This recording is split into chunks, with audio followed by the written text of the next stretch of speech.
बिस्मिल्लाहिर्रहमानिर्रहीम। अस्सलाम वालेकुम दोस्तों, मैं उस्ताद अब्दुल गफ़ार तहां ॾिसी रहा मुझो यूट्यूब चैनल।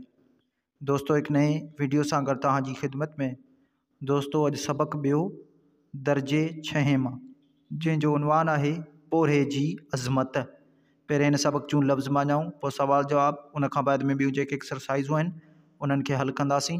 तव्हां दोस्तनि खे गुज़ारिश आहे जेकॾहिं चैनल ते नवां आहियो चैनल खे सब्सक्राइब, वीडियो खे लाइक शेयर ऐं पंहिंजी क़ीमती राय खां ज़रूरु आगाह कंदा। हलूं था सबक़ जे लफ़्ज़ माना ऐं सवाल जवाबनि जे तरफ़। जी दोस्तों, हाणे असां लफ़्ज़नि जूं मानाऊं लिखंदासीं।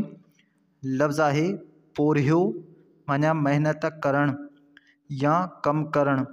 लफ़्ज़ आहे अज़मत माना वॾाई। लफ़्ज़ आहे क़द्र माना इज़्ज़त या मान। लफ़्ज़ आहे निगाह माना नज़र। लफ़्ज़ आहे नटाए माना गुसाइण या सुस्ती करणु। लफ़्ज़ आहे ओड़े पाड़े माना ओसे पासे। पोइ लफ़्ज़ आहे खंदक माना खाही। लफ़्ज़ आहे आर माना लॼ या शर्म। लफ़्ज़ आहे कोरी माना कपिड़ा उणण वारो। लफ़्ज़ आहे अज़ीम माना वॾो। लफ़्ज़ आहे पोरियत माना पोरियो कंदड़। लफ़्ज़ आहे मान माना इज़्ज़त। लफ़्ज़ आहे अदावत माना तामीर। लफ़्ज़ आहे लुक़्मो माना गिराह। मश्क नंबर पहिरियों, हेठि ॾिनल सवालनि जा जवाब ॾियो। अलिफ़, पोरियत लाइ नबीअ सॻोरे सल्लल्लाहु अलैहि वाला आलिही व असहाबिही वसल्लम जिन छा फ़रमायो आहे।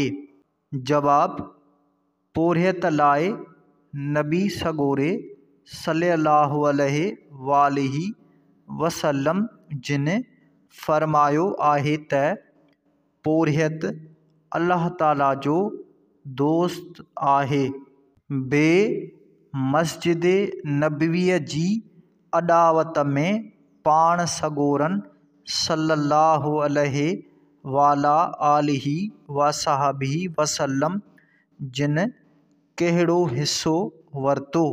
जवाब, पाण करीम सल्लल्लाहु अलैहि वाला आलिही वसहाबिही वसल्लम जिन समूरीअ उम्मत जा अॻवान हुआ, पर पंहिंजो कमु पाण कंदा हुआ। जॾहिं हिजरत करे मदीने मुनव्वरा आया ऐं मस्जिद नबवीअ जी अॾावत थी रही हुई त पाण सल्लल्लाहु अलैहि वाला आलिही व असहाबिही वसल्लम जिन असहाबनि सां गॾु पोरियो कयाऊं। जीम, हिन सबक़ में छा जी अज़मत बयानु कयल आहे। जवाब, हिन सबक़ में पोरे ऐं पोरियत जी अज़मत बयानु कयल आहे। नंबर ॿियो, हेठियनि लफ़्ज़नि जी माना लिखी पंहिंजनि जुमलनि में कमु आणियो। लफ़्ज़ आहिनि निगाह, क़द्र, रिज़्क़, अदावत, लुक़्मो। जी दोस्तों, हाणे लफ़्ज़नि जूं मानाऊं लिखंदासीं, हिननि खे जुमलनि में इस्तेमालु कंदासीं। लफ़्ज़ आहे निगाह माना नज़र। जुमिलो लिखंदासीं, पोरियत अल्लाह ताला जी निगाह में इज़्ज़त वारो आहे। लफ़्ज़ आहे क़द्र माना इज़्ज़त या मान। जुमिलो लिखंदासीं, पोरियत जो क़द्र करणु घुरिजे। लफ़्ज़ आहे रिज़्क़ माना रोज़ी। जुमिलो लिखंदासीं, असांखे अल्लाह ताला रिज़्क़ ॾिए थो। लफ़्ज़ आहे अदावत माना तामीर। जुमिलो लिखंदासीं, पाण करीम सल्लल्लाहु अलैहि वसल्लम जिन मस्जिद नबवीअ जी अॾावत में हिस्सो वरितो। पोइ लफ़्ज़ आहे लुक़्मो माना गिराह।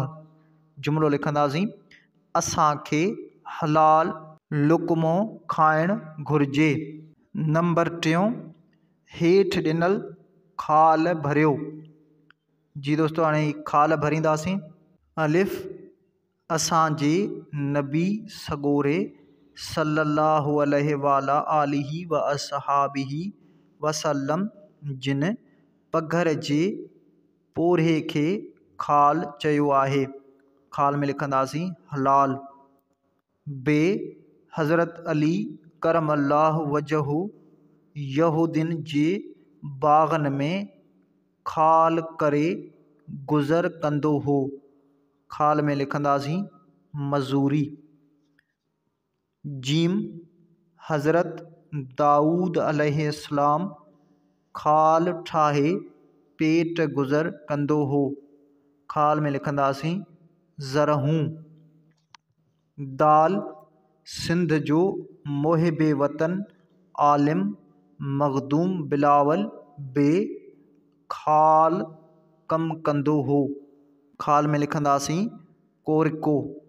नंबर चौथों कंहिं बि माण्हूअ साह वारी शइ जाइ ऐं कम जे आम नाले खे इस्म आम चइबो आहे। मिसाल किताब, माण्हू, स्कूल, छोकर वग़ैरह। नंबर 5 अव्हां हिन सबक में ॾिनल इस्म आम चूंडे लिखो। जी दोस्तों हाणे असां सबक मां इस्म आम चूंडे लिखंदासीं। इस्म आम आहिनि इंसान, पोरियत, माण्हू, रिज़्क़, बाग़, कपिड़ो, क़ौम।